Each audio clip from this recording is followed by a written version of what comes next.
दोस्तों, क्या आपने कभी ऐसे इंसान देखे हैं जो ऊपर से तो बहुत ज़्यादा कॉन्फिडेंट और चार्मिंग लगते हैं, स्पेशल लगते हैं, लेकिन जैसे ही कोई उसे इग्नोर कर दे या हल्का-सा क्रिटिसाइज़ कर दे या क्वेश्चन कर दे, तो उनके अंदर का इनसिक्योरिटी का मास्क जो है वो सेटर हो जाता है और वो गुस्से से चिल्लाने लग जाते हैं। क्या आप कभी ऐसे व्यक्ति के संपर्क में आए हैं जो अपने आसपास के रिश्तों को टूल्स की तरीके से यूज़ करता है? यानी हर रिश्ते में वो ये देखता है कि इसमें मेरा फ़ायदा क्या है? मुझे किस तरीके से इसमें प्रॉफ़िट हो सकता है? दोस्तों, आज से 3-4 साल पहले मेरे डिक्शनरी में एक शब्द आया नार्सिसिज़्म और नार्सिसिस्ट। जिस दिन से मैंने इस शब्द को सुना और जाना, तब से मेरे जीवन की पूरी रियलिटी चेंज हो गई।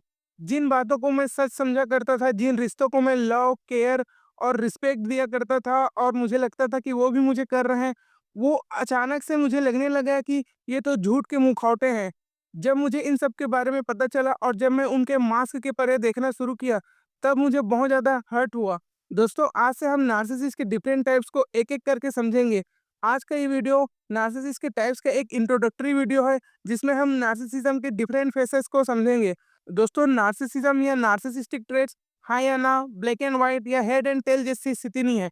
यानी कि हम ये नहीं कह सकते कि कोई नार्सिसिस्ट व्यक्ति है और दूसरा कोई नहीं है। नार्सिसिज्म या नार्सिसिस्टिक ट्रेट एक कंटीन्यूअम स्पेक्ट्रम में होता है, जहाँ एक तरफ आप हेल्दी नार्सिसिज्म को देखते हैं, दूसरी तरफ जब आप एक्सट्रीम में जाते हैं तो वो मैलिग्नेंट, एक्सप्लॉइटेटिव और मैनिपुलेटिव नार्सिसिज्म के रूप में सामने आता है। जब किसी व्यक्ति में हेल्दी नार्सिसिज्म होता है, तो वो एक पॉजिटिव सेल्फ एस्टीम के रूप में सामने आता है। वो अपने बारे में बेहतर महसूस करता है, जिन कामों को, जिन अचीवमेंट्स को वो अचीव करता है, उनके बारे में गर्व करता है, अपनी बाउंड्रीज़ सेट करता है और अपने रिश्तों में अपने आप को बेहतर तरीके से प्रेज़ेंट करता है। जब किसी व्यक्ति में नार्सिसिज़्म हेल्दी ना होकर के अनहेल्दी और मैनिपुलेटिव स्पेक्ट्रम में रहता है, तब न केवल उस व्यक्ति को, बल्कि उसके आस-पास के व्यक्तियों को जो उससे रिश्ते में जुड़े हुए हैं, उनको भी नेगेटिवली और टॉक्सिक तरीके से प्रभावित करता है। दोस्तों, अब अगला सवाल ये उठता है कि नार्सिसिज़्म और नार्सिसिस्टिक पर्सनैलिटी डिसऑर्डर में क्या अंतर है? दोस्तों, आप ये सवाल कर सकते हैं कि आप कैसे किसी को डायग्नोस कर सकते हैं कि किसी में नार्सिसिस्टिक पर्सनैलिटी डिसऑर्डर है या नहीं है। दोस्तों, यहाँ पर समझना होगा कि नार्सिसिज्म या नार्सिसिस्टिक वर्ड सुनने में तो क्लिनिकल लगता है, लेकिन ये एक आम कैरेक्टरिस्टिक ट्रेट्स की तरह से हम इसे देख सकते हैं। लेकिन नार्सिसिस्टिक पर्सनैलिटी डिसऑर्डर एक क्लिनिकल डायग्नोसिस है। जब हम किसी व्यक्ति को नार्सिसिस्ट या विथ नार्सिसिस्टिक ट्रेट्स के साथ इंटरप्रेट करते हैं, तब हम उसका मतलब ये इंटरप्रेट करते हैं कि वो व्यक्ति बहुत ज़्यादा लाउड, फ्लैशी, चार्मिंग ऊपर से होगा, लेकिन अंदर से बहुत ज़्यादा इनसिक्योरिटी, इन्फीरियॉरिटी के साथ होगा।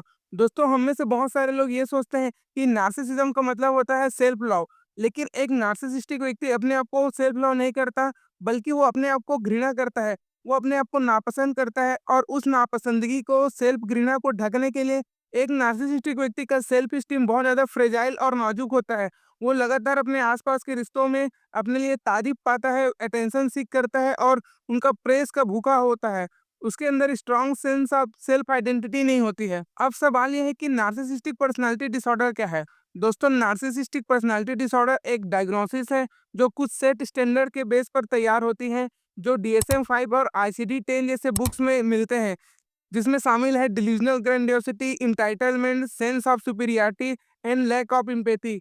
दोस्तों, DSM-5 में नार्सिसिस्टिक पर्सनैलिटी डिसऑर्डर को समझने के लिए 2 क्राइटेरिया दिए हैं। क्राइटेरिया ए पर्सनैलिटी फंक्शनिंग में दिक्कत और क्राइटेरिया बी एंटागोनिस्टिक डोमेन।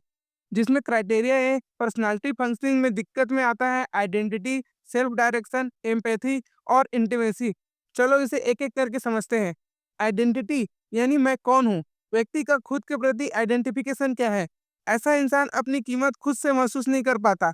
उसकी सेल्फ वर्थ पूरी तरीके से दूसरे के राय पर टिकी होती है। यानी कोई उसे तारीफ़ कर दे तो मैं कमाल हूँ, अगर कोई उसे क्रिटिसाइज़ कर दे तो वो एक सेल्फ डाउट के लूप में चले जाता है। यानी उसका मूड, उसकी फीलिंग, उसका गुस्सा या खुशी सब कुछ लाइक्स, तारीफ़ और अटेंशन से कंट्रोल होता है। दूसरा है सेल्फ डायरेक्शन, यानी कि मैं जो कर रहा हूँ, वो क्यों कर रहा हूँ? एक नार्सिसिस्टिक व्यक्ति का जो गोल है, वो उसके दिल से नहीं आता है, कि दिखाने के लिए You होता are है। truly a करियर इसलिए visionary, नहीं चुना sir. कि उसे वो पसंद Absolutely है, बल्कि brilliant and इसलिए चुना inspiration to कि us लोग all. कहें, "वाह! क्या बात है भाई।" अपने स्टैंडर्ड बहुत ज़्यादा ऊँचे रखेगा, ताकि सबसे अलग दिखे, या बोलेगा, "मुझे तो बिना मेहनत के भी सब मिलना चाहिए।" और सबसे बड़ी बात, उसे खुद नहीं पता होता है कि वो सच में क्या चाहता है। कोई इंसान अपने पार्टनर को इसलिए नहीं चुनता क्योंकि कनेक्शन है या उसे प्यार करता है, बल्कि इसलिए चुनता है कि बाद में वो समाज में किस तरीके से उसे प्रेज़ेंट कर सकता है। यानी ट्रॉफी हस्बैंड या ट्रॉफी वाइफ के रूप में हम देख सकते हैं। कोई किसी व्यक्ति के लुक्स को देख कर के, उसके पैसे को देख कर के शादी करता है, ना कि इसलिए बल्कि उसके साथ उसका जेन्युइन कनेक्शन है। तीसरा है एम्पैथी, यानी कि लोग क्या महसूस कर रहे हैं। एक नार्सिसिस्टिक पर्सनैलिटी डिसऑर्डर वाले व्यक्ति में एम्पैथी की कमी होती है। वो लोगों की इमोशन को समझ तो सकता है, लेकिन वो उसे महसूस नहीं कर सकता है, और कभी वो उसको समझेगा तो इसलिए क्योंकि उसका कोई न कोई फ़ायदा उससे जुड़ा होता है, जिसे हम परफॉर्मेटिव एम्पैथी कहते हैं। एक नार्सिसिस्टिक व्यक्ति एम्पैथी को एक परफॉर्मेंस के रूप में प्ले करने के लिए एक्सेल होता है। वो ड्रामा करता है और दिखावा करता है कि वो कितना आपके बारे में केयर कर रहा है, पर एक्चुअल में वो दिल से कभी आपका केयर नहीं करता है। चौथा है इंटीमेसी, यानी कि उसके आस-पास के रिश्ते कैसे होते हैं। एक नार्सिसिस्टिक व्यक्ति हर रिश्ते को टूल्स की तरीके से समझता है और अपने फ़ायदे के लिए देखता है। वो हर रिश्ते में ट्रांज़ैक्शनल एनालिसिस कर रहा होता है। एक नार्सिसिस्ट का रिश्ता बहुत ज़्यादा सुपरफिशियल होता है और डेप्थ लिए नहीं होता। वो अपने आस-पास अपने बीवी-बच्चों, भाई-बहन के साथ गहराई से नहीं जुड़ता, और उसके साथ भी वो रोल प्ले करता है कि किसी को जाके गिफ्ट्स दे दिए या किसी को अच्छे कपड़े दे दिए। एक नार्सिसिस्ट व्यक्ति कभी किसी रिश्ते में सच्चे प्रेम को महसूस नहीं कर सकता है। उसके लिए हर रिश्ता तारीफ़ देने वाला, इमेज बढ़ाने वाला या इमोशनल सप्लाई देने वाला होता है। जब तक सामने वाला उसके ईगो को फिट कर रहा होता है, तब तक रिश्ता ठीक है। जैसे ही सामने वाला सवाल पूछे या क्रिटिसाइज़ करे या खुद की ज़रूरत बताए, तो रिश्ता ठंडा या खत्म। यानी कि आज जब तुम मेरी तारीफ़ कर रहे हो, तब तक तुम मेरे अपने हो। कल तुमने मुझे गलत कहा, तो आज से तुम मेरे दुश्मन हो गए। इस तरीके से नार्सिसिस्टिक व्यक्ति हर रिश्ते को ब्लैक एंड व्हाइट में समझता है। तो डीएसएम-5 में जो क्राइटेरिया भी है, एंटागोनिज्म डोमेन। इस डोमेन से 2 ट्रेट्स हैं जो दोनों नार्सिसिस्टिक व्यक्ति में होने चाहिए। पहला ग्रैंडियोसिटी और दूसरा अटेंशन सीकिंग बिहेवियर। एक नार्सिसिस्ट व्यक्ति अपने आप को बहुत ज़्यादा ग्रैंडियोस समझता है। वो एक डिल्यूज़न में रहता है कि वो बहुत महान है, बहुत अच्छा है। इसको कुछ लोग खुल करके दिखाते हैं, जो ओवर्ट नार्सिसिज्म में दिखता है, और कुछ लोग इसको छुपा ले जाते हैं और उसको सटल तरीके से दिखाते हैं, जो हम कोवर्ट नार्सिसिस्ट में देखते हैं। वहीं जो अटेंशन सीकिंग बिहेवियर है, एक नार्सिसिस्ट व्यक्ति लगातार अपने आस-पास अटेंशन को सीक कर रहा होता है। जब तक आप उसे अटेंशन दे रहे हैं, तब तक आप उसके साथ रिश्तों में अच्छे हैं। ऐसे इंसान के लिए अटेंशन इमोशनल ऑक्सीजन जैसी होती है।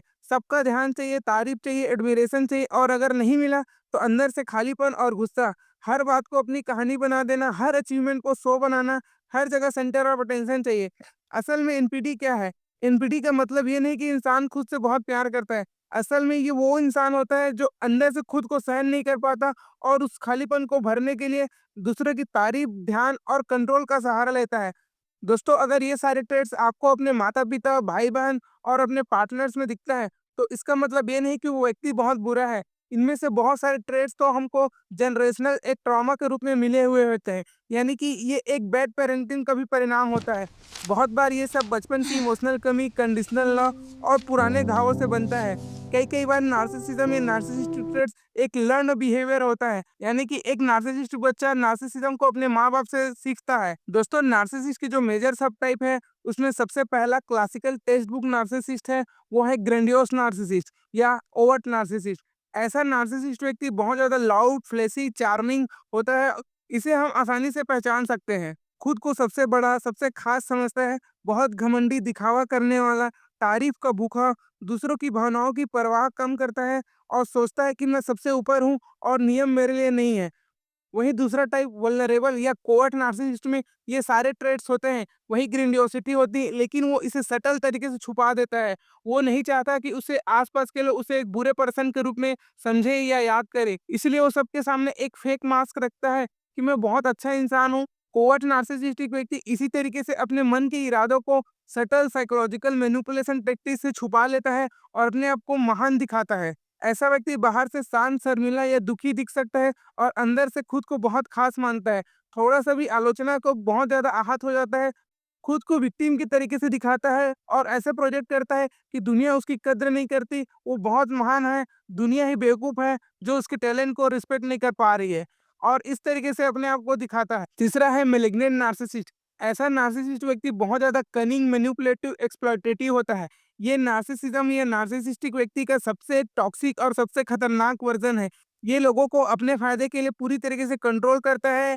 ये सैडिस्ट भी हो सकता है, ये साइकोपैथ भी हो सकता है। ये पूरी तरीके से लोगों को अब्यूज़ करता है। ऐसे नार्सिसिस्ट व्यक्ति में क्रूरता, चालाकी, कंट्रोल करने की आदत कूट-कूट के भरी होती है। दूसरों को मानसिक या भावनात्मक नुकसान पहुँचाने में इन्हें मज़ा आता है और इसमें पछतावा बहुत कम होता है। चौथा है कम्युनल नार्सिसिस्ट। ऐसा व्यक्ति अपने आप को बहुत ज़्यादा सबका मददगार, सबका हितैषी और दुनिया का रक्षक की तरह प्रोजेक्ट करता है।